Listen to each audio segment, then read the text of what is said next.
Hello all, welcome back. आज हम ये डिस्कस करेंगे what is the effect of inserting dielectric with battery connected disconnected. मैं समझा रहा हूँ इसका मतलब क्या है। इसका मतलब ये है कि हमारे पास दो कैपेसिटर प्लेट्स है। एक सिस्टम में कैपेसिटर बैटरी के साथ कनेक्टेड है, दूसरे सिस्टम में हमने कैपेसिटर को बैटरी के साथ कनेक्ट नहीं किया। उसके बाद हमने क्या किया, we insert a dielectric in both the capacitor plates. We completely fill the capacitor plates with dielectric. So अगर हम ऐसा करते हैं तो कैपेसिटेंस में क्या फ़र्क पड़ता है, चार्जेस में क्या फ़र्क पड़ता है, इलेक्ट्रिक फील्ड में क्या फ़र्क पड़ता है, पोटेंशियल डिफरेंस में क्या फ़र्क पड़ता है, एनर्जी स्टोर्ड में क्या फ़र्क पड़ता है, that is the topic of discussion. And I personally feel इसमें बहुत इंटरेस्टिंग लॉजिक्स है, बहुत बेसिक आइडियाज़ है जो हमारा क्लियर होगा इस डिस्कशन से। सो गेट रेडी। अच्छा, बिफोर आई स्टार्ट डिस्कसिंग, इन दोनों केसेस का मेजर डिफरेंस क्या है? इन दोनों केसेस का मेजर डिफरेंस ये है कि एक अरेंजमेंट में बैटरी कनेक्टेड है, दूसरे अरेंजमेंट में बैटरी डिसकनेक्टेड है। So before I start discussing, let me ask you, according to you, एक कैपेसिटर सर्किट में बैटरी का काम क्या है? बैटरी क्या करता है? Come on tell me. Okay, देखो, if you connect a battery with a capacitor circuit, battery का positive terminal plus Q charge supply करता है, बैटरी का negative terminal minus Q charge supply करता है। इस तरीके से हम सोच सकते हैं, राइट? तो मैं ये कह सकता हूँ कि बैटरी जो है वो बेसिकली इसे सप्लायर ऑफ चार्ज, ये चार्ज सप्लाई करता है, ये एनर्जी सप्लाई करता है। बैटरी का काम है सिस्टम में चार्ज सप्लाई करना, बैटरी का काम है सिस्टम में एनर्जी देना। Is that clear? That is the most important function of battery in A capacitor circuit.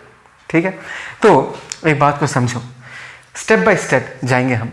हमने एक डाइलेक्ट्रिक डाला, इसको कंप्लीटली फिल कर दिया। So let's talk about capacitance. Capacitance क्या होगा? हमने जस्ट प्रीवियस वीडियो में डिस्कस किया है कि अगर हम एक डाइलेक्ट्रिक से कैपेसिटर प्लेट को कंप्लीटली फिल कर देते हैं, so what will happen to the capacitance? The capacitance will be increased by k times. That means अगर डाइलेक्ट्रिक के बिना capacitance A into epsilon naught by D होगा, कैपेसिटेंस डाइलेक्ट्रिक मतलब capacitor dielectric के साथ it will be increased by k times. नया capacitance होगा k times of A into epsilon naught by D। तो मैंने यहाँ पर यही लिख के रखा है। तो चाहे वो बैटरी के साथ कनेक्टेड हो, चाहे वो बैटरी के साथ कनेक्टेड ना हो, कैपेसिटेंस सिर्फ shape and size of the system पे डिपेंड करता है, मीडियम पे डिपेंड करता है। तो बैटरी का होना ना होना कैपेसिटेंस को इफेक्ट नहीं करेगा। तो इस सिनेरियो में भी जिसमें हमने बैटरी कनेक्ट नहीं किया, इस पर्टिकुलर केस में भी कैपेसिटेंस k टाइम्स इंक्रीज हो जाएगा, k times of C not. Is that clear? Okay, next हम ये देखते हैं कि चार्ज पे क्या फर्क पड़ता है। तुमने एक डाइलेक्ट्रिक डाला, फटाफट कैपेसिटेंस दोनों केसेस में ही k टाइम्स से इंक्रीज हो गया। कैपेसिटेंस इंक्रीज होने का मतलब क्या है? तुम बताओ, कैपेसिटेंस इंक्रीज होने का मतलब क्या है? इसका मतलब ये है कि नाउ इनिशियली जब डाइलेक्ट्रिक नहीं था तब उस पर चार्ज लेटर से कितना था? Q नॉट था। मैंने यहाँ पर जितना सारा नॉट नॉट नॉट लिखा है ना, this are all initial values before the dielectric was inserted. ये याद रखना, ठीक है? तो मैं ये कह रहा हूँ कि डाइलेक्ट्रिक इंसर्ट करने के पहले सिस्टम के पास कितना चार्ज था? Q नॉट था। डाइलेक्ट्रिक डाला, फटाक से कैपेसिटेंस k टाइम्स इंक्रीज हो गया। That means now the system has a capacity to store k times more charge as compared to the initial value. That means अभी दोनों कैपेसिटर भूखा हो जाएगा because they need more charge now, because उनका capacity increase हो चुका है। वो बोलेगा मुझे और चार्ज दो, और चार्ज दो, बिकॉज दोनों का कैपेसिटेंस k टाइम्स इंक्रीज हो गया। लेकिन बोलना काफ़ी नहीं है ना, ये कैपेसिटर भी मांगेगा, वो कैपेसिटर भी मांगेगा, लेकिन देने वाला कौन है? चार्ज अगर देता है तो कौन देता है? बैटरी देता है। Do you realise this? यही तो समझाया था। पहले वाले केस में बैटरी कनेक्टेड है, दूसरे वाले केस में बैटरी कनेक्टेड नहीं है। एज बिकॉज यहाँ पर बैटरी कनेक्टेड है, it's a supplier of charge, तो ये क्या कर देगा? ये चार्ज तुम्हारे सिस्टम को सप्लाई कर देगा। दैट मीन्स हमको पता है कि चार्ज होने कैपेसिटर क्या होता है? CV। Try to understand. ये अगर बैटरी कनेक्टेड है, इसको अगर मैं 0 वोल्ट बोलूँगा, इसको अगर मैं V वोल्ट बोलूँगा, तो इस प्लेट का भी पोटेंशियल क्या होगा? 0 ही होगा। इस प्लेट का भी पोटेंशियल क्या होगा? V ही होगा। चाहे तुम डाइलेक्ट्रिक इंसर्ट करो, चाहे तुम डाइलेक्ट्रिक इंसर्ट ना करो, it does not matter. As because this two terminals, the plate and this terminal are connected, they will have the same potential, and this terminal and this plate also will have the same potential, चाहे dielectric रहे चाहे dielectric ना रहे। That means the potential difference across the plate will be same as that of the battery terminals in this case। ठीक है, ये याद रखना।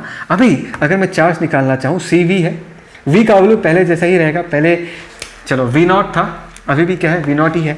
कैपेसिटेंस क्या हो गया? k टाइम्स इंक्रीज हो गया। तो चार्ज क्या हो जाएगा? k times of C naught into V naught. और ये जो C naught into V naught है, that is actually Q naught. C naught V naught is the initial charge, that is Q not.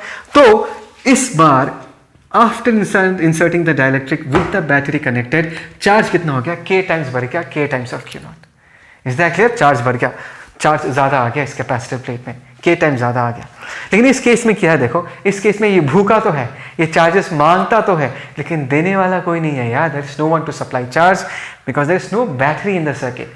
समझ में आ रहा है मैं क्या कह रहा हूँ? That means charge on the capacitor will not change, it will stay as what, it will stay as Q naught because there is no one to supply the charge. Is that clear? आया ना समझ में? पक्का? Okay. अभी next हम देखते हैं कि इलेक्ट्रिक फील्ड को क्या फ़र्क पड़ेगा अगर बैटरी कनेक्टेड है, ठीक है ना। इलेक्ट्रिक फील्ड को क्या फ़र्क पड़ेगा, एकदम कॉमन सेंस यूज़ करते हैं, मैथ्स हम बाद में यूज़ करेंगे। कॉमन सेंस अगर हम यूज़ करते हैं, देखो यहाँ पर जितना चार्ज था Q नॉट था इनिशियल चार्ज, राइट। डाइलेक्ट्रिक डालने के साथ साथ कैपेसिटेंस k टाइम्स इंक्रीज हो जाता है, तो इसमें चार्ज स्टोर्ड भी क्या हो जाता है, k टाइम्स इंक्रीज हो जाता है। अगर इस प्लेट में चार्ज k टाइम्स इंक्रीज हो जाएगा तो ये चार्ज जो फील्ड प्रोड्यूस करेगा वो भी k टाइम्स इंक्रीज हो जाएगा। Do you agree with this? वो फील्ड भी क्या हो जाएगा, k टाइम्स इंक्रीज हो जाएगा। ट्राई टू अंडरस्टैंड, ठीक है। यहाँ पर V नॉट है, कैपेसिटेंस बढ़ गया, k टाइम्स बढ़ गया, k टाइम्स ज़्यादा चार्ज आ गया, तो फील्ड भी k टाइम्स इंक्रीज हो जाएगा। दैट मीन्स अगर पहले E नॉट था, अभी का फील्ड कितना हो जाएगा, k times of E not, because यहाँ पर चार्ज अभी कितना हो गया, k times of Q naught, तो फील्ड भी k times of E not हो गया। बट एक बात भूलो मत, ये फील्ड कौन से रीजन के थ्रू पास कर रहा है? ये फील्ड जो है, this is basically passing through region which is filled with dielectric. मतलब ये जो ब्लू कलर का स्पेस है, इस स्पेस में ये फील्ड एग्जिस्ट करता है, और मुझे ये पता है कि अगर किसी डाइलेक्ट्रिक के थ्रू कोई फील्ड पास करता है तो उस इलेक्ट्रिक फील्ड का वैल्यू k टाइम्स डिक्रीज हो जाता है। तो चार्ज बढ़ने के कारण फील्ड कितना टाइम्स इंक्रीज होता है, k times of E naught, and as because this field is passing through the dielectric, तो इलेक्ट्रिक फील्ड जो भी है वो k टाइम्स डिक्रीज भी हो जाता है। तो हमने डिवाइड बाई k भी कर दिया, डिवाइड बाई k भी कर दिया, तो इससे क्या हो जाएगा, k केवल cancelled out. That means electric field पहले जितना था before inserting the dielectric insert करने के बाद भी इलेक्ट्रिक फील्ड का वैल्यू उतना ही रहेगा। चलो मैंने यहाँ पर मैथ्स यूज़ किया, इस तरीके से भी समझते हैं। इलेक्ट्रिक फील्ड का वैल्यू कितना होता है, sigma by epsilon naught. Okay, अच्छा, सिग्मा क्या होगा, Q बाई ए, ये हो गया sigma by epsilon naught. But as because it is passing through a dielectric, field क्या हो जाएगा, k टाइम्स डिक्रीज हो जाएगा। मैंने क्या लिख के रखा है, और ये जो Q चार्ज है, that is the charge on the plates. Now ये Q चार्ज का वैल्यू कितना होगा, k times of Q not.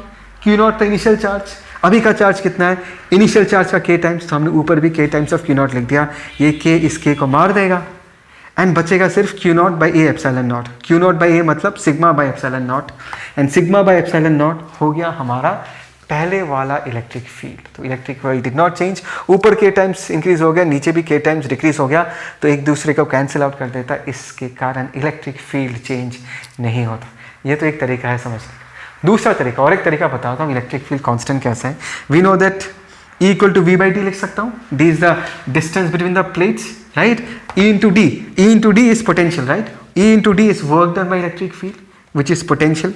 So E को अगर हम V बाई डी लिखेंगे, हमको पता है कि V पहले जैसा ही रहता है, पोटेंशियल बदलता नहीं, V नॉट है, D तो डिस्टेंस है वो भी चेंज नहीं होता, ना V नॉट बदला ना D बदला, तो इलेक्ट्रिक फील्ड भी, नया इलेक्ट्रिक फील्ड भी पुराना इलेक्ट्रिक फील्ड जैसा ही होगा, that is E not. So the electric field did not change. Is that clear? समझ में आया मैंने क्या कहा? लेकिन भाई यहाँ क्या होगा, यहाँ पर तो बैटरी कनेक्टेड नहीं है।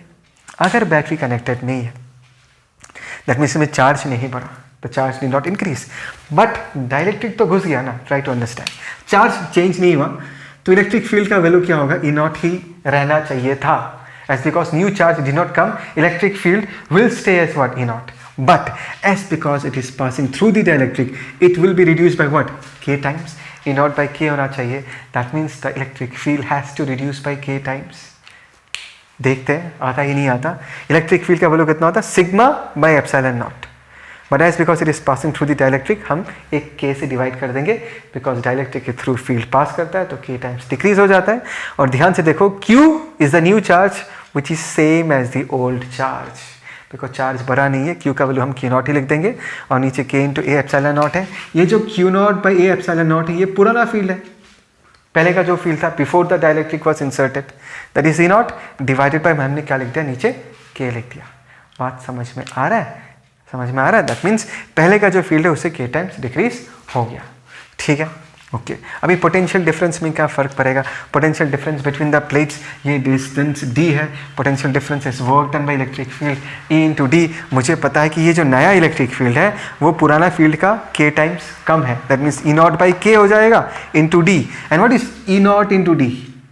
E नॉट तो पहले का फील्ड था, डाइलेक्ट्रिक के पहले का, डाइलेक्ट्रिक डालने के पहले का इलेक्ट्रिक फील्ड है, तो E नॉट इंटू डी को हम V नॉट लिख देंगे और नीचे K भी आ जाएगा। That means in this case in दोनों प्लेट्स के अक्रॉस पोटेंशियल डिफरेंस भी K टाइम्स डिक्रीज हो जाएगा।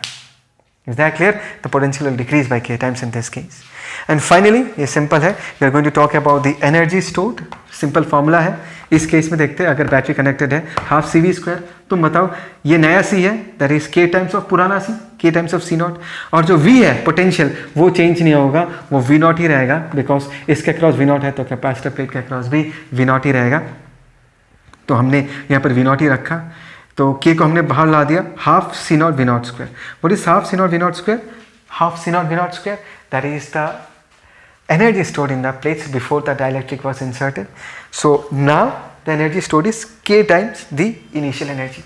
मतलब the energy stored will be increased by K times in this case. But what about this case, half CV square?